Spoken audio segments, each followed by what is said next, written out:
Let's get it started. Double O. Think like a rapper.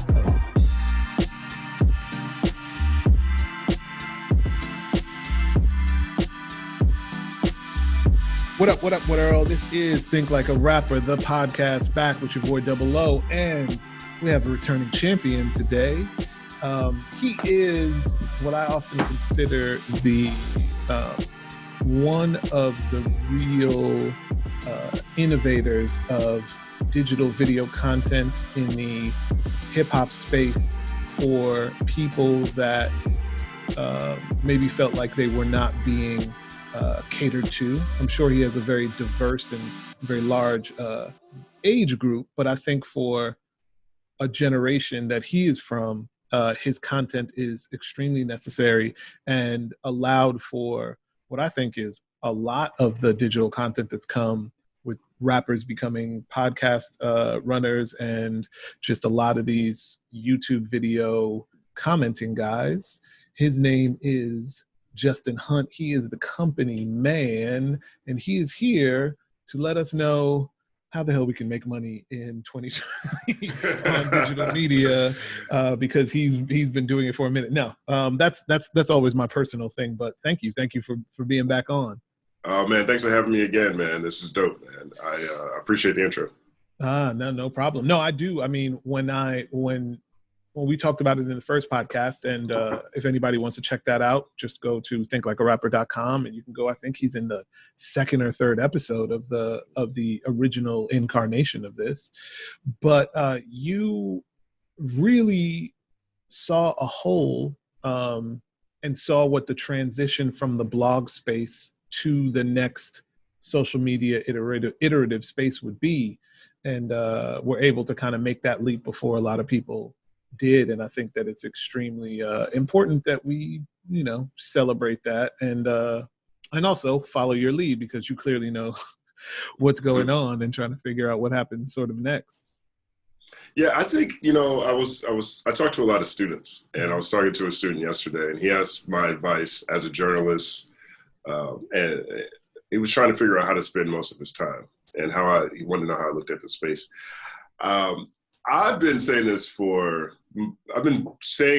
out in the ether on social media since the beginning of this year, but I've been thinking about this for a while. And I think two things are going to happen. One, whoever can break a really important story, meaningful story in some capacity through a meme will be a god. And because that's the only thing that we're missing for memes, right? Memes, Elon Musk, I happened to say this the other day. He said, "He who controls the memes rules the world." And so far, we've been able to get a whole lot of entertainment. Freddie Gibbs is memeing up academics right now, so they work in rap battles. I definitely want to talk about that a little bit. And they're great for games, right? You you can only pick 3 all-stars. Which 3? They're great for that. Whoever can figure out, because I spend so much of my time trying to figure this out, whoever can break an important story through a meme will be a god for the rest of the digital space, because I don't know how much smaller you can get than a picture, right? And on the other end of it, I think you're going to see, monetizations evolve again, because we're in COVID. People have had stay-at-home orders for however long. One thing that we have noticed is that music streaming itself hasn't gone up. There was an expectation that people have more time in their hands, they would listen to more stuff, so music streaming would go up. And I think what COVID revealed, or at least solidified, was the fact that people listen to music at work and in the car. And so if you don't have to go to an office space and you don't have to drive as much, that's going to cut into music streaming. So at the same time, we see this proliferation of DJs on IG Live or Versus battles or whatever. And the monetization isn't filtered in for the label and the artists that are playing even 90 seconds of a song. I think that's going to come. And they're going to have to do that to just solidify the balance sheet so that we keep some sort of necessity on a record label. And they already do it on YouTube, and YouTube tends to lead the way on most things. So I think that that balance will happen over time. And until that happens, no matter if you're an artist, a journalist, or anything, you need to be as visual as possible. Yeah, I mean, you need to be seen right now. Let's break that up into a little, because there's a bunch of things I want to talk to you about. But let's go straight to streaming. Um, do you think that it's simply the streaming numbers being flat or down was because for years we've been promoting that streaming music is no longer this thing that you intimately listen to in your room by yourself when you're just like listening to a CD of something and getting lost in it, but it's something that gets tagged on to other things that you do. So I'm going to work out. Here's my playlist for working out. I'm going to go to work. Here's my commuter thing. I need to listen to just beats in the background because I'm typing up some, doing some data entry work. Do you think that it's the fault of the streaming services and sort of this false connection that the music industry sold, that now, even though music has been at the forefront of media because of all this proliferation of new media, it's now something that has to be attached to something else? Or do you think that the way in which people the type of music that was being created up until the pandemic happened rang less true once you were stuck in the house all day? Like, how much were you going to turn up to club records when you weren't in the club? And those were some of the, obviously, like when you think about like Rap Caviar and some of the records that you hear on there, some of the biggest records are very turn up, The Box, right? Started the year off as like the biggest record of the year.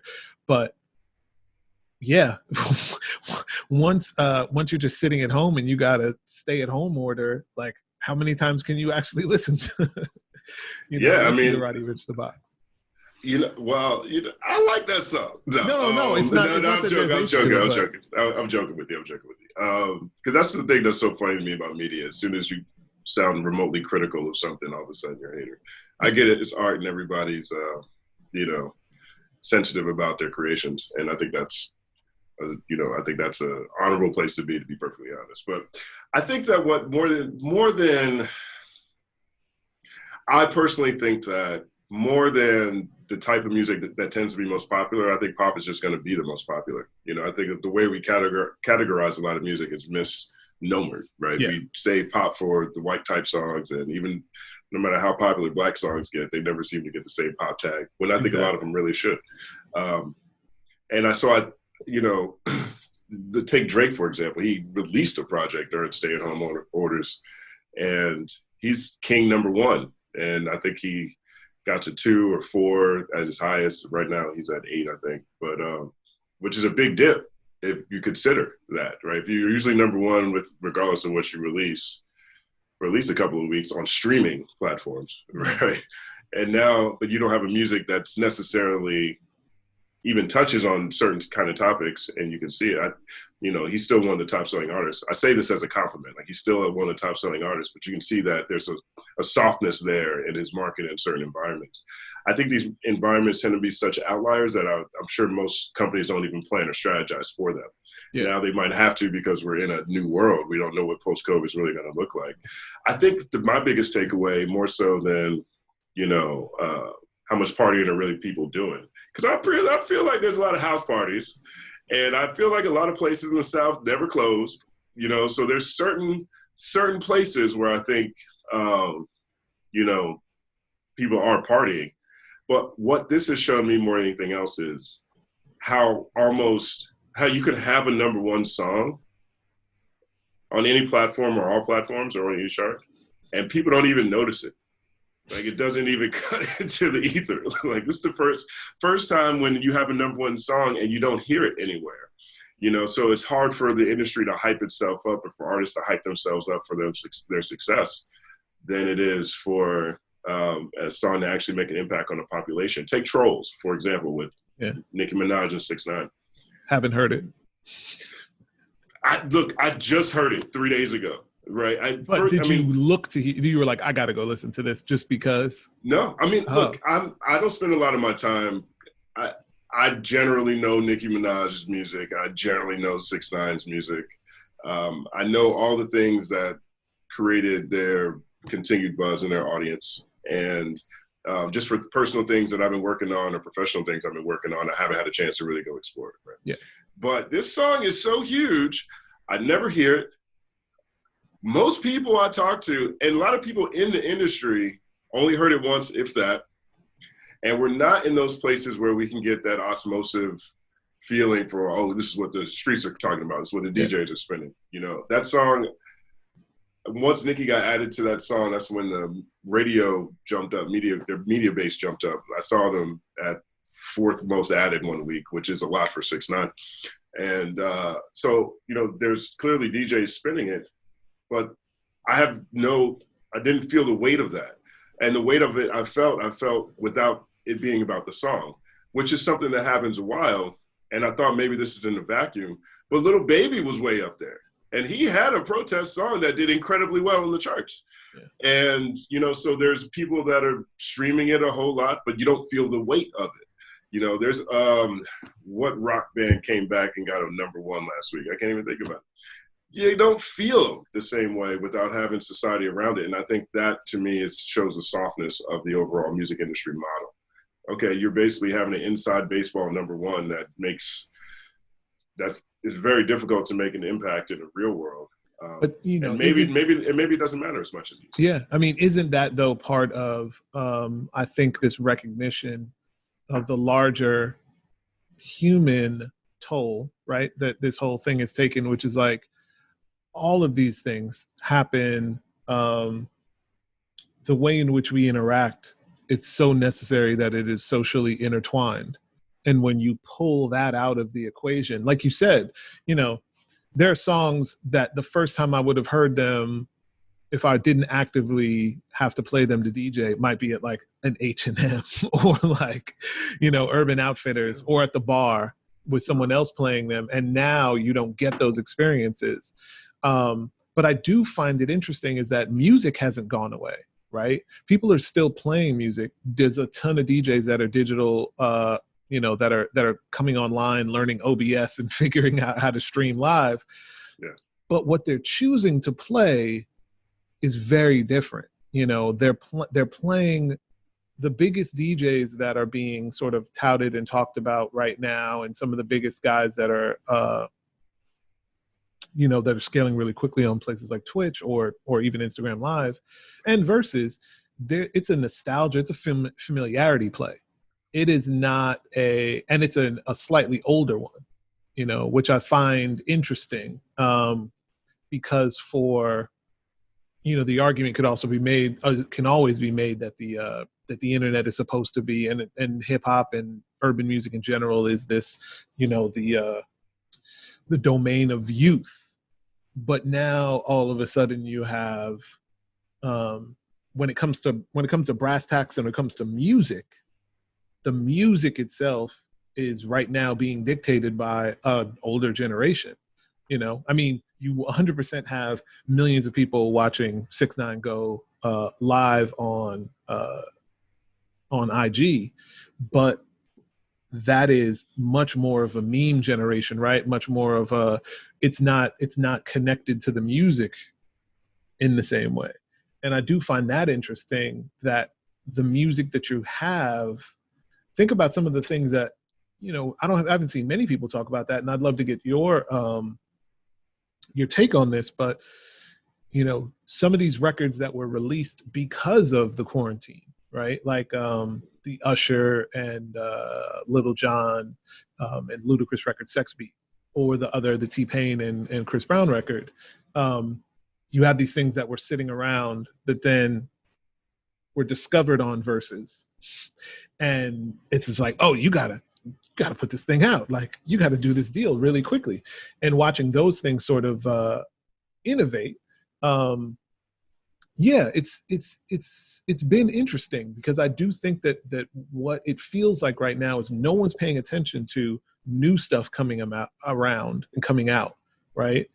But we're swimming in the classics, you know, and this need for, and I'm wondering if it's because everything is so different that you can literally not pay attention to you can't take in any new information because the whole world is too new to even process. Yeah. But you can take that hour, 2 hours, 3 hours to just swim in nostalgia, you know, and I wonder if that's a little piece of it. I think that's definitely a piece of it. I think I also look at the freedom that these DJs have on their own platforms versus when they're at work, right? I'm not sure if the DJs, I don't listen to the radio very often, so I can't call that. But I know when you watch D-Nice's live, is D-Nice. You know, if you're watching Boy Wonder's live, it's Boy Wonder, whoever's live, whatever they're doing. And they have more control for what it is that they're selecting to play. And I think that you're seeing some of that deviation take place for a number of reasons, and I think probably largely because where the world is right now. You know, like, you know, the joints that they're playing are, one thing that's so interesting is that you can see the light switch in hip hop, right? Or in modern music culture, right? You can see what happened post 1995 FCC Act, and you can see how mainstream big box media prioritized one thing, and the underground the internet found its home on the internet, championing a broader range and across all genres, right? Yeah. And so it's hard. It can be hard to find. Before that light switch happened, you could have a hit that was also a social song. Yeah. You know what I'm saying? Like, you could play, you know, My Mind's Playing Tricks on Me. You could play, you know, Dear Mama in a different sense, or, you know, whatever. I mean, maybe I'm not giving the best examples, but you had a number of songs. You could play Coolio song from Gangsta's Paradise or something like that, right? There, you had hits that were also socially conscious more often than you do now. Like, every now and again, you get like a Logic and his song, the Telephone Number song. Yeah. Right. But so that means you could play nostalgic songs that are hits and are saying something at the same time a lot easier than you could do now from the hit side of it. There's still a lot of cats who have B-sides that are, you know, talking about all kinds of things going on in the world. But those aren't necessarily the ones that end up making it super high on the charts. Yeah, like Jadakiss Y is a nostalgic hit that you can, you know, that you can go to now, that can get played in verses, but you can't find that of it really, except for like Kendrick All Right or something like that, of the last, like, damn near the last decade. That's going to be something that's really going to be both. I mean, even a song like Swimming Pools Drank stood out because, you know, it's an anti-drinking song. Yeah. Right. Let's take Lupe, right? Every time I hear any Me Too anything pop up, the first thing I think about is Bitch Bad. Yeah. You know what I mean? That was one of the strongest songs off of, was that Food Liquor 2, I think it was. Mm-hmm. That speaks to that moment, to that situation, you know? And a lot of those songs didn't get the same commercial love, commercial reception, you know, for whatever reasons, for any reason. So if you're DJing and you want to keep a mass audience, but you have more freedom than you know you have, and we're all a part of this culture, so we tend to lean on the responsibility that we have as non-culture vultures or non-profiteers, and you have to marry that in the middle. Well, you end up being more nostalgic because you get the message off, and you get feed people's, you know, need for hits. Yeah, no, it's an interesting time for music. I mean, having been a part of a song that just got released, you know, a couple weeks ago, Donna's Black Boy. Crazy too. I love that song. Yeah, it's super dope. From the first time I heard the first iteration of it, I was like, oh, okay. Like, I know it erased every record we were doing before, you know, like the records we had been working on before were, and this, you know, the thing about it that's interesting is that was made in probably December. And so it has no immediate ties to kind of like what's going on right now. But the terrible thing about it is I've been a part of that now twice with Nikki Jean, Hands Up. We made that record in, let's say, February of that year, before Mike Brown was killed. Oh, wow. So the chant, all these things are attached to sort of this idea. And it just, you know, it goes to show sometimes that you can make those songs and it's fucked up, but basically you can just wait until it's relevant. You know, like you're just like, it's going to be ready soon. And, It's and so you know, terrible. That's and so true. yeah, so but there is this, this very weird vacuum. And it was something that I spoke with Janae Bolden about at Bossip, how quickly they have become and shifted and become this, you know, every publicist, every single marketing person is like, hey, I know you want to post this. I know you want to post this. I mean, I'm sure your Facebook feed and your Instagram feed are just riddled now with ads. I've never seen so many sort of like independent rap ads and things like that than I've seen, you know, over the last couple months. And yeah, figuring out a way to connect is the hardest thing to sort of do right now. And yeah, and I think because of that, it's just very easy to just rely on the trust of nostalgia a little bit. But Freddie Gibbs still is able to come through and make these records that are still very impactful and still move around. But I think he's figured out how to master this new era, especially now with his trying to annihilate academics. Well, here's the thing that's, I think, the Freddie Gibbs case studies screams loudest to me is that he never went away. Freddie Gibbs got dropped in 06 and never stopped putting out music, never stopped putting out mixtapes. It's hard to find a year that Freddie Gibbs didn't drop something.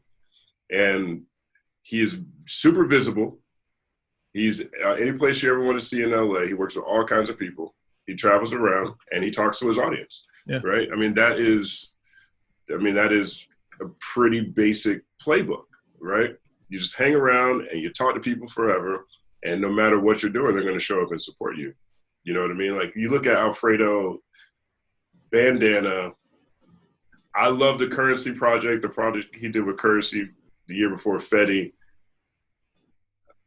I think the Freddie, he had a Fetty album. The Freddie album was like this weird experimental cool thing. And then, you know, you get back to two projects in between that. In 2014, you have Pinata. So that's a pretty tight run, all things considered, right? Yeah. And so you keep putting out music tighter and tighter every time. Your cosigns are going up. He did deals with Empire, did deals with RCA. I think this next one or last one, I can't remember, is coming out, either came out of Warner, if I'm not mistaken. So he's tapping into everybody's PR people, expanding his audience that way, you know, at that point in time. And he stayed focused on being a better artist and a better rapper. That to me is the most consistent way to success. Freddie was already being talked about, and it was already signed, the first meeting that Kids in the Hall ever had. Our first A&R meeting was with 3H. Oh, yeah. And at the time, Joe 3H. Yep. And at the time, Archie, who is Freddie's part of Freddie's team now, manager, I'm pretty sure, was interning for 3H. And yeah, it was like 3H was like, man, this guy, Gary, Indiana, Freddie Gibbs, it's about to be, because I don't know if you've ever interacted with 3H, but he's a baby Jimmy Iovine. Like he can sell you on anything. And at that time, you know, he was the person who brought Kanye to, he brought 50 and Kanye, both to Capitol within a year, basically. And Capitol passed on both of them. And then they go to be 03 and 04, I guess, whatever the biggest stars. And so it was just like, oh, he's got the golden ear. And and Freddie was one of those first guys that he signed. Yeah, Freddie's an interesting thing. I mean, I've watched it anecdotally. One of my close high school friends, and I don't know if it's like that with you, but with a lot of my high school friends, I always looked at the era that was happening, especially like my era, the blog era going into like 2010s. It's like stuff that they may or may not like, but they wouldn't really connect with in any real way. It would just be kind of like, oh yeah, I'm still listening to Nas and Jay and State Property and whatever else, that they would kind of leave what they loved about music kind of in that era. And I remember taking my homies to a show, and Freddie was the headliner, and they just immediately off the show just was like, yo, I fuck with that dude. And I think he's been able to straddle that. And when he really figured out Freddie, what you talked about, but really figuring out when he came back from that stuff that happened in Europe, and the first thing he did was all the promo for the Freddie album. When you cannot take yourself super seriously, but you have this rep of being this really legitimate sort of, Gangster Gibbs, I think it's just always going to be even more endearing, Yeah. And I think it connected him to a new audience in a very interesting way. And then just fucking consistency of quality product just makes it, he's undeniable, And so it's funny now that your boy in journalistic media arms, academics, is falling apart trying to I mean, look, you could diss him, but you could call that either way. I'm not sure he's falling apart, but I think he is. Have you watched any of the streams? I mean, have you watched his old streams? Like he's good. He's good for a drunk moment going in on a lot of different stuff. Like to not just go in on Freddie, but now you're cursing out John Legend and Chrissy Teigen, and you're like talking crazy about Ben Baller, and but he's creating his own memes for then Freddie to just, Well, I mean, what's that do? I mean, I don't think the cancel culture is so funny to me for two reasons. One, everyone gets so mad at everybody wanting to cancel somebody. And they seem to get more upset if someone gets fired for being whatever than they are about somebody being whatever and people not liking it. It's not hard to be rude. So, but not hard to not be rude. I don't know if you can cancel academics because he is completely self-made, and I think people can get blackballed, but, academics can still move the needle just by talking about what other people are doing on their IG Live. His audience likes him. And then, so how would you, let's run a hypothetical case study on how to cancel academics or anybody, right? You'd do it the way that they did Milo Yiannopoulos, right? Milo didn't own his own platform.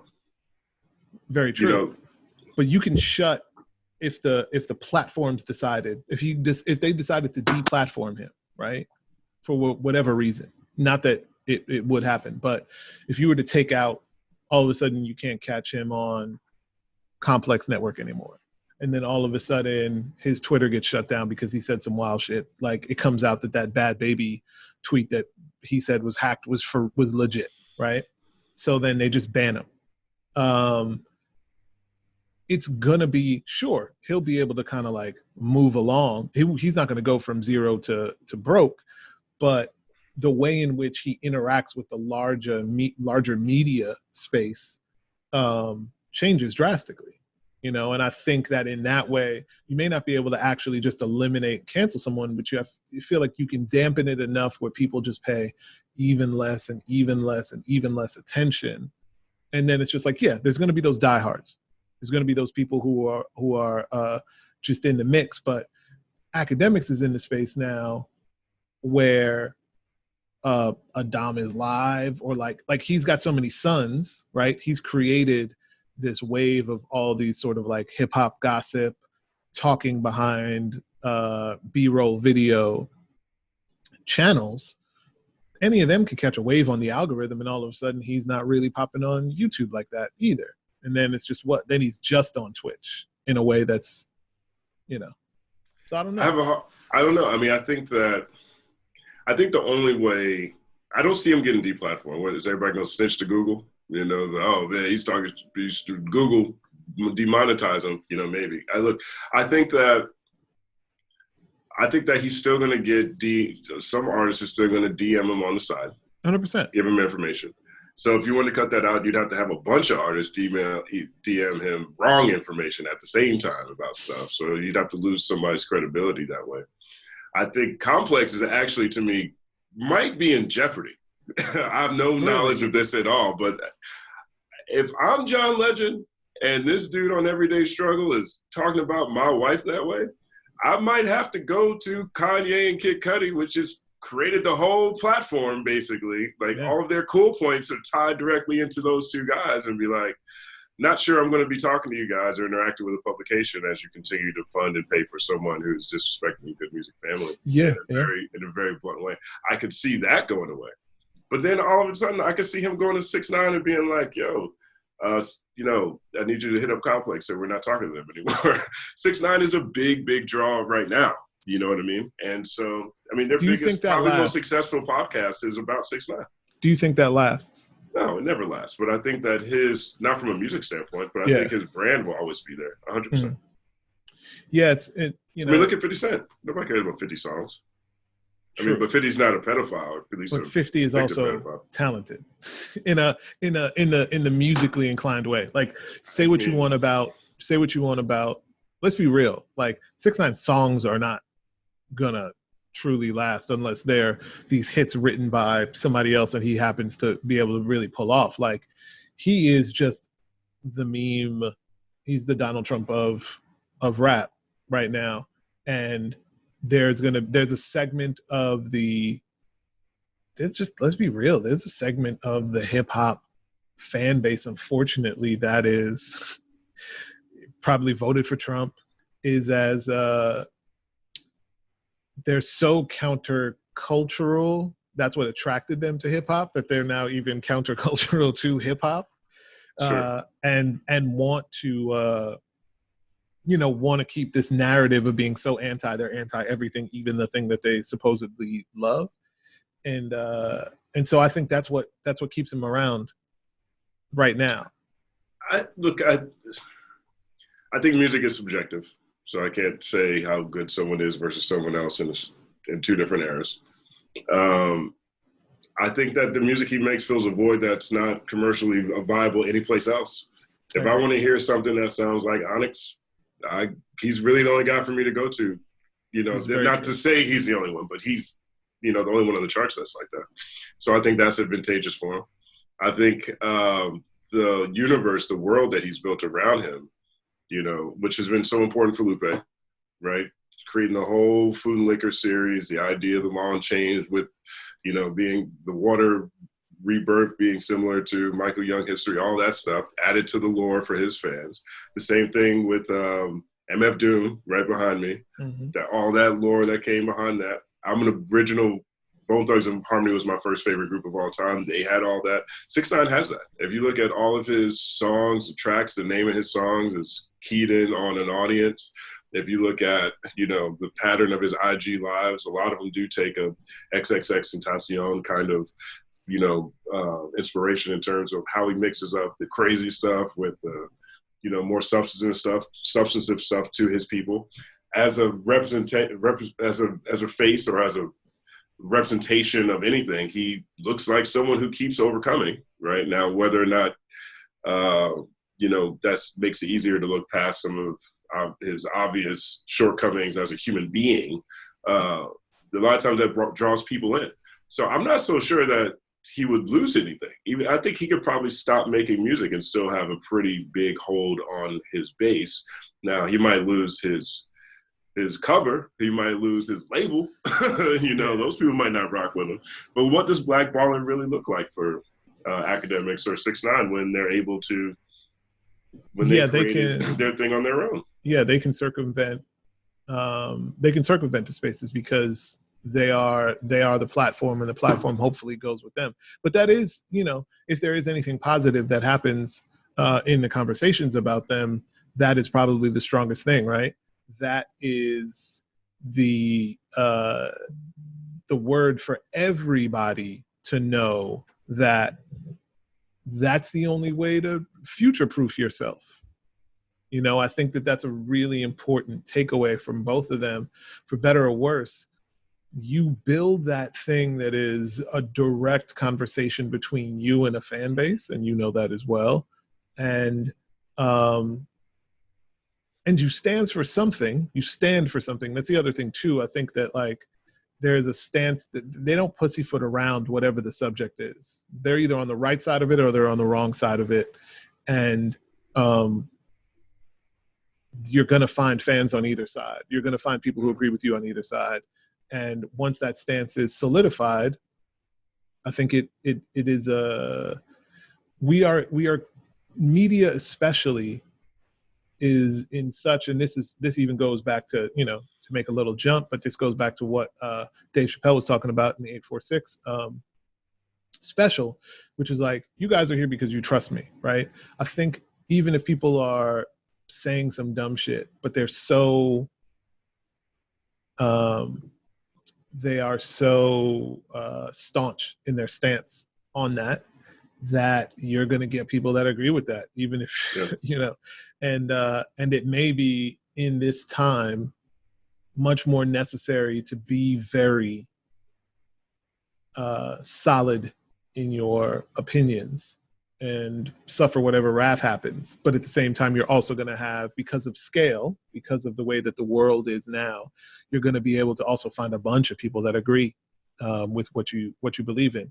I think we've seen that happen in the much larger media space, and we can, we can jump to Dave Chappelle, we can jump to this whole thing, but there's,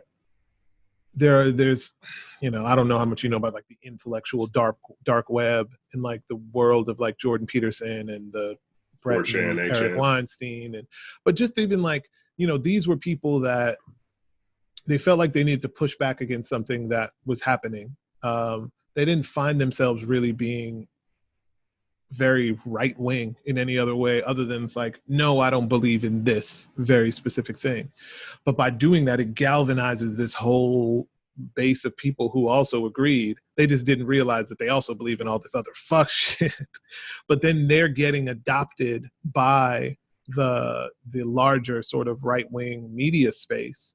And now they have a huge fan base that they can then sort of run with. And then it doesn't matter what they kind of say, because as long as as they speak with conviction, it's gonna find its audience.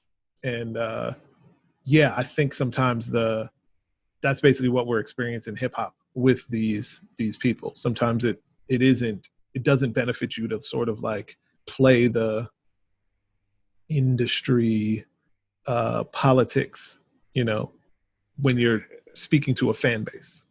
You definitely don't need the industry to tell you how to talk to your people. Yeah. I would definitely say that. I look at Kanye West, right? I think Kanye West is another great case study, right? Here's someone who has managed to piss off every population of people, period, except for the LGBTQ community. I think that's the only one that's left. He's got black people. If he did, I thought he figured out a way to piss them off like a little while ago, because of somebody. Because of Trump, probably supporting Trump, maybe. Yeah, somebody else that he had endorsed, was like found to be obviously very anti-LGBTQ, and so, that whole side. Yeah, but anyway, okay, let's say we pissed him off too, right? He came out in the beginning, was getting mad at rappers, pissed off the rappers for saying that it's crazy to be homophobic. Yeah. He pissed off the Republicans at first with the George Bush stuff, and then by pissed off all white people by snatching the microphone from Taylor Swift. You know what I'm saying? He took straight shots at all the corporations for about 8 years while he's trying to get Yeezus together. And then he takes shots at black people and pisses them off. So what's happened is every time he needs to expand his audience, his reach, or get in rooms he's not in, by pissing off a population, you galvanize another population in your favor. Now he's pissed off all of them. So now he's known everywhere, and he's the richest rapper on the planet. Now I'm saying all that without the part about him just being world all-time talented in general. Of course. I'm not saying 6ix9ine has that, but I think that you can, if you could keep the attention, if you could keep a product or a mission or a code that you have as consistent as possible, you always have the option to just piss off your own fans. But you have to do it by aligning with what is perceived to be the opposite, right? You can't just piss off your fans and say, I don't fuck with them either. You got to piss off your fans by saying, you know what, I've been thinking, slavery was a choice. Yeah, you have to be the consummate contrarian in order to really continue to be able to do that, because otherwise it could be seen as some flip-flops, right? Like you said this, but then this happened. But I've never felt any way about his journey, because I look at it as that. I've always looked at it as like he's on his life trajectory, and his life journey is his own, right? Mm-hmm. And I think that sometimes people just really lack the empathy to understand that, you know, he's been like, sure, celebrity is a thing that, you know, people imagine as some sort of like Iron Man suit. But if you break down the things that have happened in his life and happened in his life publicly, you know, whether it be relationships falling apart, dissolving, you know, parents passing away, wife gets kidnapped and, you know, and robbed, having to be institutionalized even for a temporary, you know, amount of time. Like, this is heavy stuff, right? And everybody's going to have their own journey, but I think that, like, you can't always, especially for somebody like him, he loves to, Kanye is like a walking startup, right? Like, so many startups, and if you really get into their world, they're always talking about like, it's about MVP, man. You know, you just get out there, it's minimal viable product, you release that into the world, then you iterate on it and blah, blah, blah, A round, B round funding, yada, yada, yada. And he's always been that, right? Like, he's always been the person that, I have this idea and I have this thought, and what is the fastest, strongest way to get this thing out, get it to the people, and we'll iterate on it later, right? Like, it might change, it might get better, it might get worse, or it might whatever, but we're doing this on the fly. And so I've just looked at it as just like, he's gonna figure it out. And then 2 years from now, 3 years from now, when there's a bit of distance, you know, from the red hat and all of that, like, people may be like, oh, okay, you know, whatever. He needed to get to this point, or he needed to get to this point. I mean, it's something I've seen you obviously tweeting about the last 2 songs that have come out this week, from him. But at least I'd love your take on it, but what I sense is even this is an iteration of what happened on the last project, right? Because even this is like, oh, okay. So now you can take what you learned from Yeezus, and now you can take what you kind of, when you were trying to figure out, how am I going to rap in the way that I'm still Kanye, but about these subjects now that are very important to me. And I feel like this is like the first offering that is figuring out a way to do that. You know, is it going to be the best offering? I don't think so. But I think finding, like, that's just always been his sort of thing. And again, for young artists and entrepreneurs and people in general, sometimes everyone is so afraid to put the product into the world because they're just afraid of whatever is going to happen, that it's not ready yet, it's not good enough, it's not, you know, you don't have the gall or whatever to do it. Like, when you see what happens, you also know that, like, if it's great, people are going to really care. If it's not, it'll be forgotten about in a very short amount of time anyway. And you can put the next thing out and the next thing out and the next thing out. And like we often talk about off camera, which is like putting in these reps and building this consistency and ability to get products into the space. And I think with all of this stuff that we've been talking about over the last, 20 minutes, is like, those are always the positive things to take from it. And everyone should almost always be looking at it as that. And if it's not a learning experience in that way, then you don't even need to be spending time to worry about how somebody else is living their life and how somebody else is making sort of decisions, because it doesn't really affect you. I never worry about cover or do stories on who anybody's smacking bellies with. I don't care. Yeah. You know, and I think there is a lot to learn from that, from Kanye's process. I mean, I think that's a great way to describe it. I've never thought about it that way, but him always being in startup mode, I think that's actually really good advice to pass along to any artist. Like, look at every project like you're in startup mode, you know, and because a lot of people have trouble completing things. I know I do. I mean, especially when I'm off a rhythm, right? For me, it's very difficult to start writing great fast again if I haven't written in a while, right? And so whenever I'm in a corporate environment, my creativity slows down and a lot of times stops. It's one of the reasons why I had to leave the bank in the first place to really do this, because it would take too long to do things. So it's another reason why when I was running DX, I really wasn't writing that much. I was doing a lot of video stuff, but I wasn't writing every day on the site because my role wasn't that.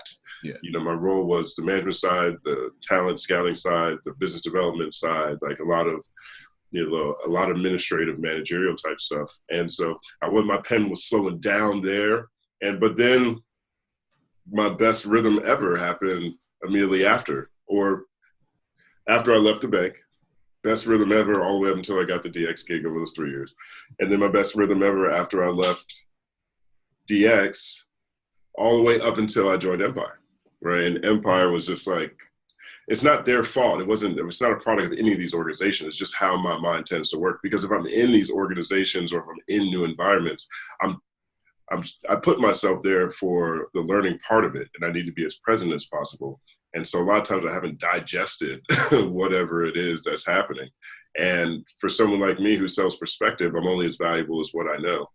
So the hard part is that when I get out of those corporate experiences, a lot of times it takes it takes reps to get things back in, or I have to create a whole new supply chain.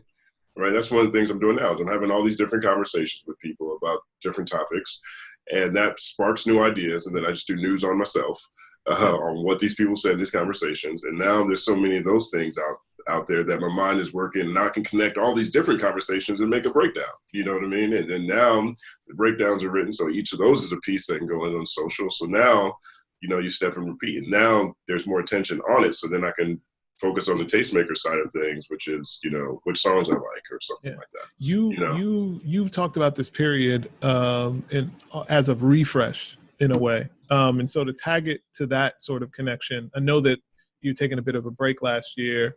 How has this time been in terms of of writing, in terms of, creating more digital products, and how you looked at it and how you approached it once everything slowed down? Struggle. It's been a struggle the whole time.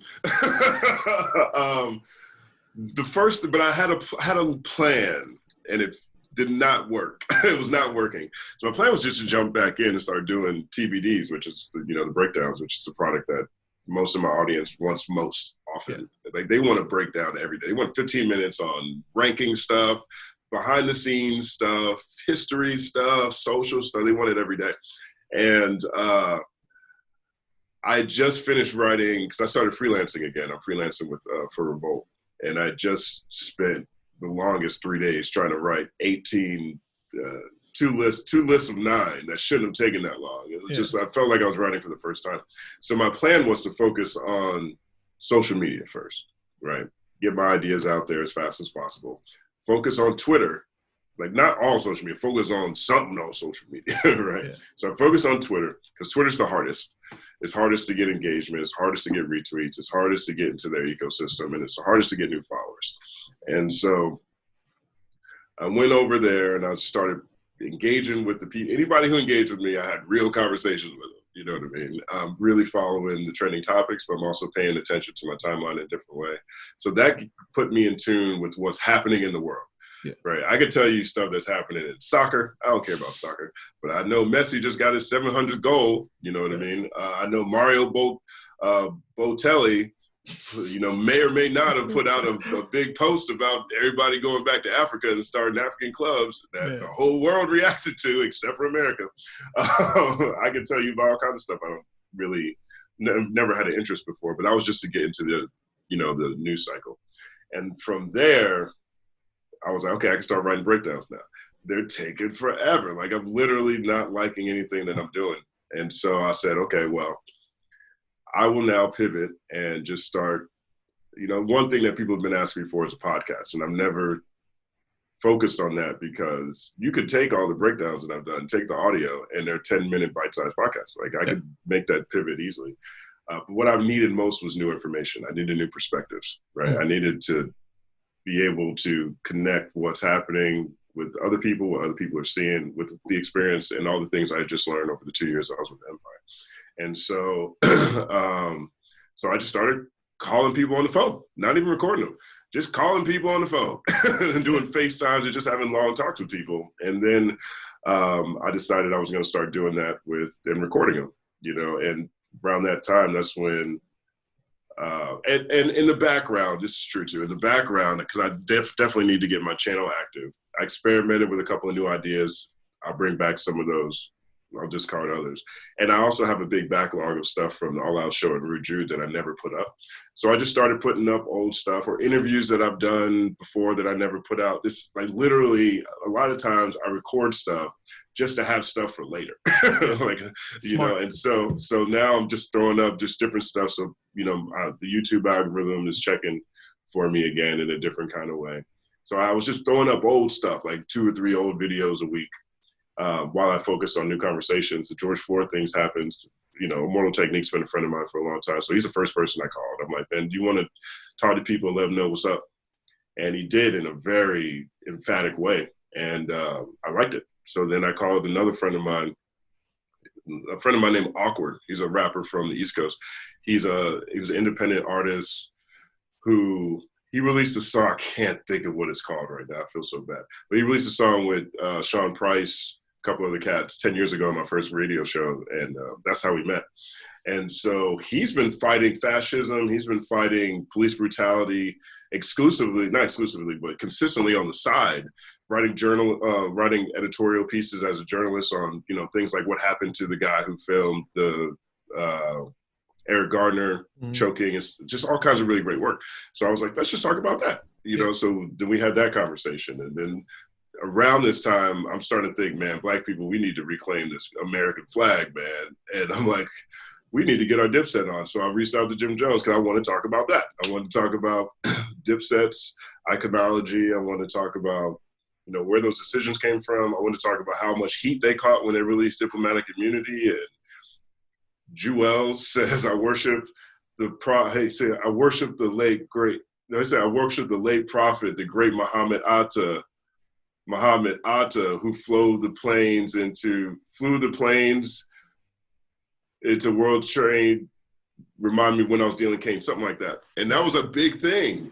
Like, you know, they almost got, you know, they had to change the lyrics before the album came out. We're doing interviews around it. And, you know, to me, I think that was the best example of what I think about when I think about what it means to be American, you know, having so much pride in a place that you want to make it inclusive for everyone and make it better. And that was an example of what they were doing.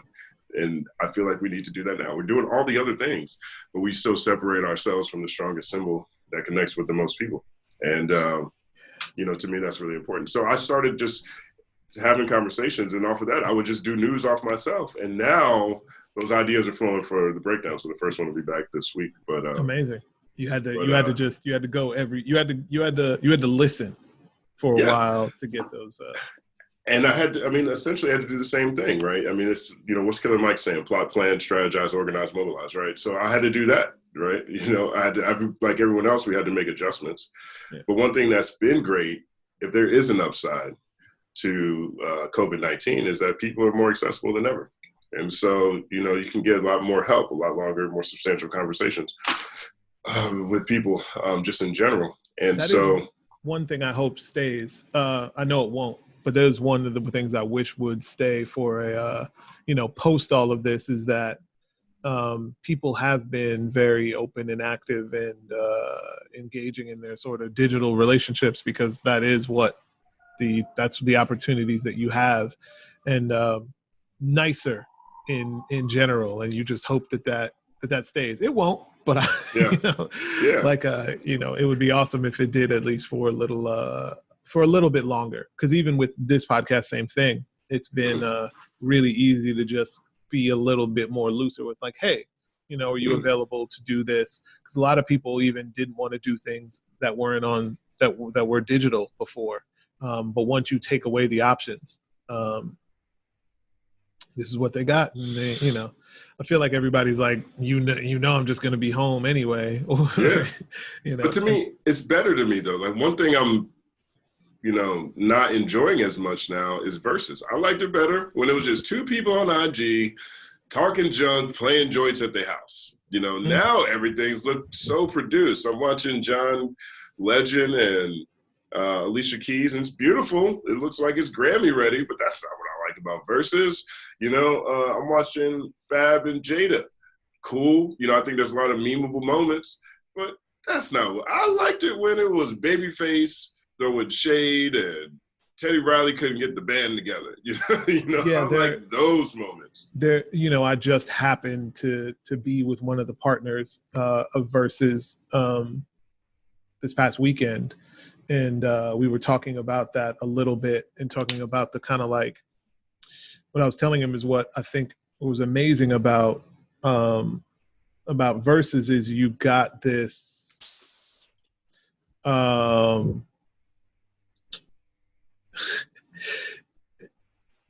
look into very rich people and huge people's houses, right?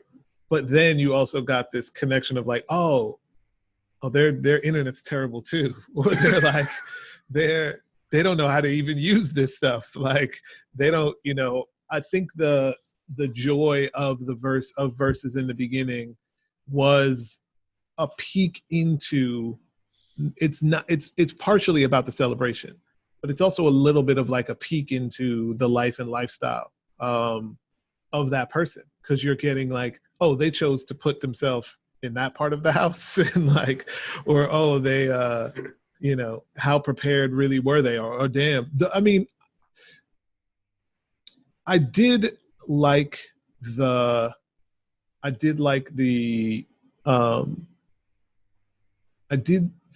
I feel like, I don't know. I really liked when they first did it in Jamaica, where they put them, Beanie and Bounty together. I feel like the Alicia one was, and John one was also sort of interesting. I didn't get a chance to see the Fab and Jada one, but I've seen all the memes. I think it's still serving the same sort of purpose, but it doesn't feel as much must see viewing like it was the first couple times, and that is, I don't know if that's because of what people feel like they, who they want to see, right? Like who the next big people are. Because maybe it's one of those things. The great thing is they're testing this shit out just like we all are, right? Like they don't know what's going to work and what's not going to work. Well, I don't know. The thing you had a conversation with them. I don't mean to cut you off. Yeah, no worries. But I think about the first Verses with Just Blaze and Swizz back during, I think it was BET Week or Grammy Week a couple of years back. Yeah. To me, that one worked because they were both DJs. You had to literally be there. Like almost nobody was actually there recording it at all. It was on IG Live, just people in the room. I think Hot 97, ended up being the one to post it. They ended up putting out the official video. But two DJs in a room works to me in a different way than two rappers who got to wait for someone to cue up a song going back to back to back. Because there was still that element of, hip hop and competition that was coming from the people who were playing the songs. And you didn't know what was going to come next, right? And so that to me is what this still could be. I'm not saying that this new model doesn't work in the same way, because the original ones that went so hype had none of these, things that came, at the beginning of COVID, and still got so much attention, largely because of, the hip hop presence in the room, the community cultural presence of what it felt like, and the fact that there was such an emphasis on playing new music. I guess there was an emphasis on new music, but at the end, you could see how that made the huge difference when Swizz dropped the bath salt song. It's the bath salt song, there was, it's just one of those unpredictable moments, right? I think they can find that, but, also I understand their challenges, right? You can't just have two people on IG. the platform's too big now. It's on iTunes now. It's on Yeah. Spotify. It's going live everywhere. So you have to have people in the same place. And I think they'll figure it out. But that's one of those things. Like sometimes it's just more interesting when it's rugged and raw. Yeah. Hold on real quick. You mind if I run to the restroom real fast? Yeah, do your thing. Just pause. I'll be right back. Yeah. Hold on a second. We sent one text. 4 p.m. PST, if that works for you. Sorry, that's works for you. Sorry, I had to respond to that. I haven't responded to that yet. Okay. So yeah, what I love about what you were saying, and what I do think has been a through line, and I wish I would have said this when I was talking to him the other day, was that I think the DJ is the crucial element of it. I think that the entire quarantine has revealed how crucial and has brought the DJ back into importance in a very real way.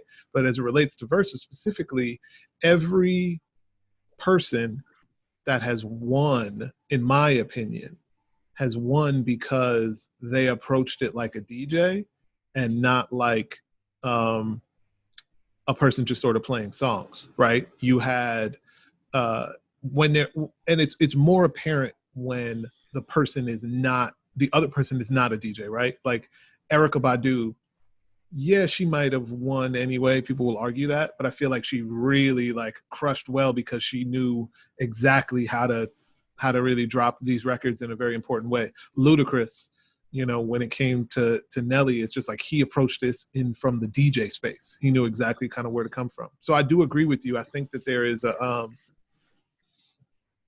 is something to that, because the core of Versus is basically still the Jamaican sound clash, right? And you want to have the two sound systems verse each other. And I think that is what will make it work extremely well, in the future. And maybe that is kind of like the component that needs to be blended back into it is coming from this space of like two different sound systems. But I have loved that. I have loved that the DJ has been the saving grace in all these different ways of the quarantine. And I know I saw you post it, and I actually was talking to Mick about this before, just seeing kind of his Forbes article and how he's entering into the private Zoom party space. And then obviously you have D Nights doing what he's doing, and then also being able to scale up with merch. What's happening with Versus, which is essentially sound clashes. And it's been amazing to see the DJ get thrown back into the forefront of where they, I'm going to argue where it should have always been. And also not be connected to the BS that had become a little bit of the live music industry of DJs having to be forced to DJ for VIP tables. And I do wonder what's going to happen now that everybody's been brought online. What happens when you do go back to the club? What are people going to want to hear when they go back to the club? Like, is it going to be are 90s parties and early 2000s parties about to be the places where people just want to be? Or is it going to be like, oh, okay, Roddy or Lil Baby or the Baby, whoever just dropped a new record on Friday, and I need to hear that Saturday night? I think it'll be fun to see how people who built a physical brand, people who book shows, etc., how they react. I think a lot of the events in the event space, a lot of that is built off of the brand of the people throwing the event a lot of times, or the brand of the club on what nights with what DJ. So I think people will be excited to go outside and experience what will now, I guess, be a new sense of nostalgia, right? Yeah. And so, I'm pretty sure it'll go back pretty seamlessly. I'm not sure how popular it'll be. I think that psychologically being in a room closed off in the dark with people sweating and drinking and going outside and smoking weed and coughing, I'm not sure how attractive, but I know kids in Alabama are having COVID parties right now. So, maybe they just got arrested for that though. Yeah. And Alabama, that's a big shout out to Alabama. I didn't think Alabama had it in them. People are crazy, man. I can't. Yeah, I don't even know. I don't want to keep you too long though. What I never got to ask you before that I get to ask you again in this time, maybe even let's specify it to right now. What have you 2020? What have you learned from hip hop that you use in your everyday life? Really good question. I've thought about that. What have I learned in hip hop that I use in my everyday life? As a reminder from 2020 or because of 2020? I'll say this. The resilience of it all. You know, how it innovates. You know, the first people to figure out how to have a good time without being able to go outside was hip hop. Yeah. D-Nice jumped. He got like 2 million followers just going live the first night. He'd been doing that forever. You know, people are like, "Oh, D-Nice spinning? Oh, let's tell the whole world D-Nice is spinning. Everybody's at home." That was amazing to me. And seeing even businesses that are starting through this, you know, Versus one of them to me is a great example of that. How hip hop pivoted to care and talk about real world issues. You know, I think there was a lot more than that than we make it seem sometimes. You know, I was watching this No Name J. Cole back and forth, and there is this impression that, oh, the rappers ain't showing up to say nothing. Actually, they kind of are. There's a ton of songs. Jim Jones about to release the second version of The People this week. You know, The People was his joint last time, and now he's got Conway the Machine on the remix. It's like, it's amazing. You know, I think that, and I don't look at that as something that's opportunistic, because it's hard to be opportunistic around something that's embedded in your work all the time. Also, what are you supposed to do? I mean, I think the people, and this is sometimes the beef I have with the younger generation, and not to, you know, specify sort of No Name in this, but there's like artists, their most important role oftentimes is in being able to observe, analyze, speak truth to power in these really important ways. And if they need to kind of show up and be a part of things, especially from a visibility standpoint, if they have it, in order to shed light on organizations and on the people doing the important groundwork. But they aren't necessarily meant to do the important groundwork. There are people that are there all the time that are not going to be worried about when studio time is and when, you know, what time sound check is, that are going to be doing the important, extremely important work that happens every day on a local level. And I don't like this idea that these two things have to, you know, once you make enough money, you're supposed to conflate those two things together. You know, that's not always the purpose. That is rarely ever the purpose of art, right? People like to look back at, you know, Marvin Gaye, What's Going On. Nobody was like, yo, Marvin, what you doing, yo? You know, well, you got What's Going On, but, you know, where are you at? Are you in the streets? It's like, no, you weren't, because you knew that there were people that were doing real work that you were connected to, that were locally doing those things. And then you had a person who could observe and see what they had doing and turned it into a larger sort of conversation. And you hope that that song maybe inspires another generation who isn't as connected because they can't go outside in the same way to continue the work. And it's all part of the continuum. And it's weird that we keep trying to, I don't like this weird, space that we're in of like this purity challenge sort of space where like you have to do all these things, or you have to speak for all of these different marginalized groups, or else. You know, I think that people's motivations, everybody's self-centered in a certain way. Everybody's motivations are always coming from the space and world that they know, and it slowly expands as you get older and you meet more people and meet different kinds of people and all of that. But if you're doing the work, if you're doing good work, if you're trying to affect change even in a very small familial level, and that's all we're supposed to be doing, man.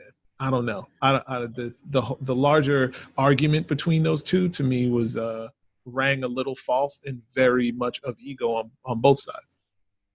I don't know. I think that whether or not people choose to be public figures, they are public figures, right? Of course. Whether someone chooses to be a leader, you know, or not, they are. And I think that I tend to look the other way. I tend to think that we give people in political positions too much credit.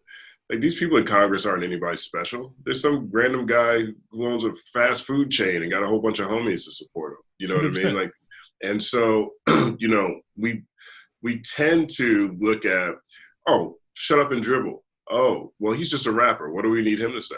Well, rappers mobilize people all the time. They have a direct connection to a community, their community, who follows and listens to their messages. That's literally the whole. That's the whole game. So, like, use the genre of music with the most words and get as many people to rock with your brand.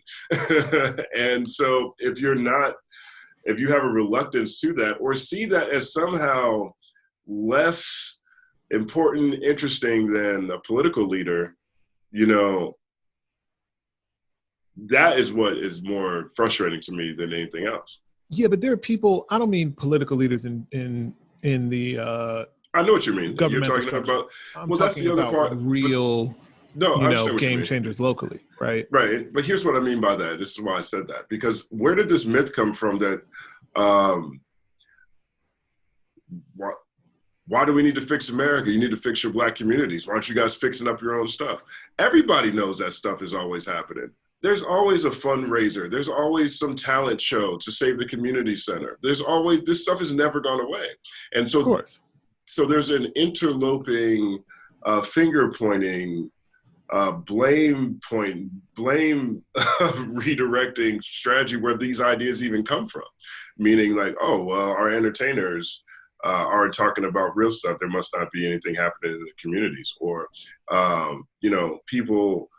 nobody in the Black communities or impoverished communities are doing important work. That stuff happens all the time. 100%. And so when I look at all this conversation, I think all these things get transposed together, or they get lumped in together, and we act, and a lot of times they're approached from a way that it feels like we're all talking about the same thing. They're all completely different things.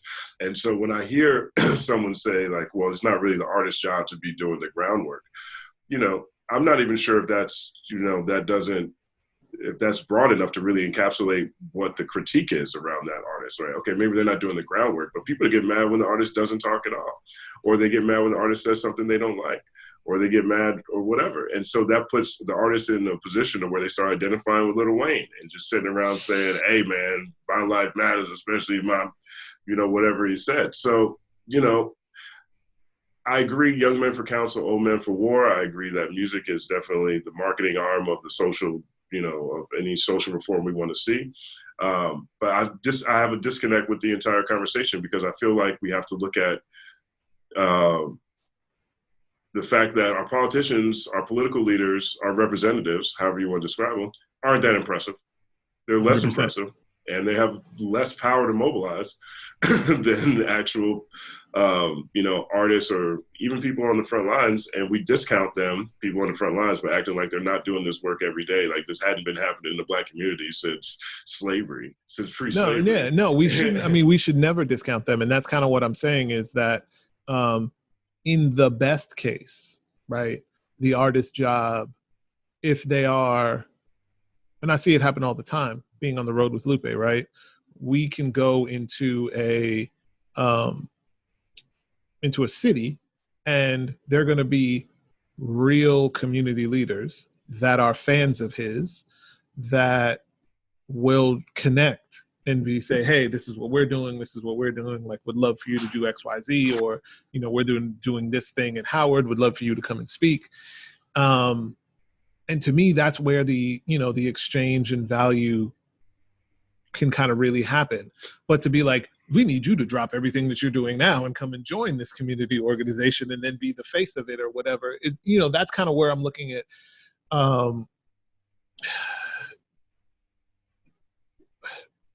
We have a power vacuum. That's the issue. We have a power vacuum and we have a celebrity worship problem. And whatever side of the coin you're on, expecting anybody, especially rich, famous people, to have to do anything,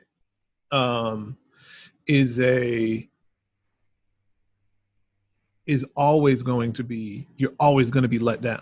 There's no way in which that situation doesn't happen, because what you're doing is putting an onus on somebody else to do something that you either feel like you don't have the power to do or aren't doing yourself because you aren't focused on doing it, because you're worried about you're not minding your business, as they say.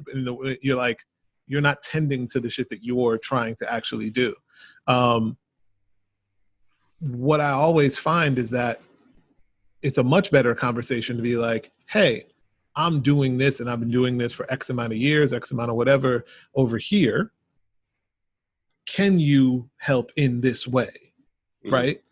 But just this blanket sort of blame on the whole thing to me is BS, because it comes down to like I feel like, and this is some weird, and we can, we can end it here, do whatever, but like, I feel like humans always have this weird issue with demigods. Like, we need to have them.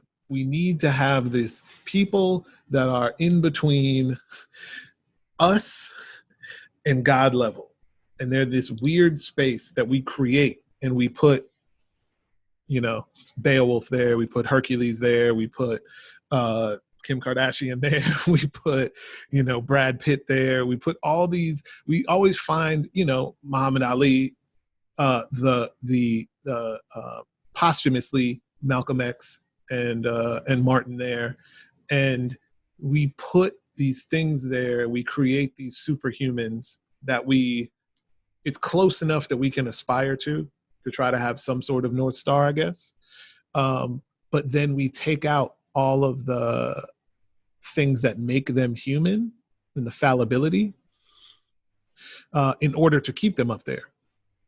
But when they're living, and especially in this day and age, around doing stuff, right? Like, we think about kind of like this weird dismantling that's happening now of like Michael Jordan, right? We can spend all these years now looking back and feeling a way about it. But in the moment, being like Mike might have inspired hundreds of current, if not all of the NBA class, right? Right. And it had nothing to do with whether or not he was saying anything about something or whether he was doing whatever, but it was just him focusing and doing the deep work and being the best that he was, right? Allowed for generations of people and generations of ideas and people to improve, right? Like, on who he was. Having LeBron be able to be like, okay, I'm going to be like that, but then also I'm going to add this piece in, because in this time now, we need to be able to talk about these things, right? Mm-hmm. It just, to me, that's, the symbols they are often always better as symbols, which is why we hold these things very dear when there's some distance with them, right? Like, you think about all the Marilyn Monroe fake quotes and whatever else now, but it's just like, if Marilyn Monroe was on TMZ right now, like, what? Yeah. She would have been dismantled in all these ways. I just feel like this relationship we have with celebrity is become entirely too confusing because of the accessibility of it. And it maybe is better to just keep them as nice, pretty things on the shelf and let them figure their own shit out and do the work that they need to do ultimately. I don't know. It's hard for me, and I know we're wrapping this up. I don't mean to keep throwing. No, we're all good. Different perspective. Because I look at it like, I think I think it's better to make an example out of artists, not from a media point at you, you're clearly on another team antagonistic standpoint. Nobody's doing that. Well, people will do that, but I'm not advocating for that. But what I mean is that, there are artists who have only gotten bigger because of their ability to tap in on what's really happening. And, I think that social media is a good job of bringing up old stuff. And I think sometimes that can be a good thing, right? Like if there's somebody who was silent during Eric Garner, Mike Brown, Philando Castillo, all that stuff, and they're still silent now, I'm not mad at anybody bringing up anything that ever happened back then. It's like you just, like Lil Wayne is catching hell, right? And will it have an impact on his sales? Probably not. I feel like he's done enough to where people are always going to love Wayne for one reason or another. I think you're seeing a lot of artists who piss people off do a lot more podcasts, a lot more media. I see Eminem more than I see Eminem ever right now. I've never seen Eminem be this accessible ever. Lil Wayne has a whole podcast where he basically just rolls a blunt, sips some lean while he talks to whoever on a video screen. And, his message will get forward and move forward through that kind of stuff. But I don't see anyone having any respect for Lil Wayne outside of just his music. And I think that's great for some people, but also just seeing that happen, just like Michael Jordan or just like whoever, the downstream effects are very noticeable. And that's why I don't have a problem with putting pressure on different types of artists in that regard, wherever it may come from. I'm not saying that every artist has to participate, even though, my philosophy, my beliefs, the way I look at the world, I expect them to. I like the fact people call people out, because not necessarily trying to cancel or destroy someone's career, but to inspire someone or to show someone, that is always important to remain part of the community. There's a difference between culture and community. Culture to me is like a humble brag, you know what I mean? That's like, culture is like the emblem on your car. Community is more helpful. Community moves together and has, similar values. And so that, showing that and teaching that downstream is imperative to me and personally, but also just because of my perspective. I'm not even talking about a fairness perspective. I'm talking about my perspective. So it's imperative to me. But I also think that it's the only thing necessary in order to figure out or find people that are like-minded that you do want to help make the world a better place along with. Yeah, I guess I think while I agree with you, where I take issue, and we can use Wayne as this, is that, but Terry Crews is a perfect example right now, right? Like, we've created a world which is forcing people to say stuff that they shouldn't be saying because they haven't had the right conversations. They haven't had the growth and those hard conversations necessary to speak on it, but we're forcing people to do it because you have to say something, right? And I don't know. I mean, people look. Well, I don't think Terry Crews' problem is the pressure. Terry Crews is coming out and telling black people, "Hey, guys, it's starting to look like black supremacy over here. Can you tone it down?" Yeah, black supremacy. He's a wild dude. But you again, live in public housing. this, and I can admit that this 100% might be elitism on my end, right? But like, I know what it was like going to whatever, an Ivy League school, 1997, and taking your first AFAMS classes, and the rage that you kind of get in those first 2 semesters because of everything that you're watching and everything that you're reading, and really finally being exposed to like Baldwin and talking about Marcus Garvey and watching like Sankofa and all of the conversations that happen, and then being at an Ivy League where this very visible minority is in this place, and you go through that. But then what happens by the time you get to junior, senior year is you get tested and tested, and you have these people who have done it already, and the professors will give you new perspectives, and you shift into other and you get argued down and you refine your ideas and you get this stuff so that when you then enter into adulthood, even though there's a bunch of more learning that you have to do and unlearning, especially, you're provided with tools that allow you to do so, right? And I feel like it's really terrible that we force somebody, Wayne, for instance, not to say that what he did was right, but we're asking somebody who's been famous, who's basically like a child celebrity, right?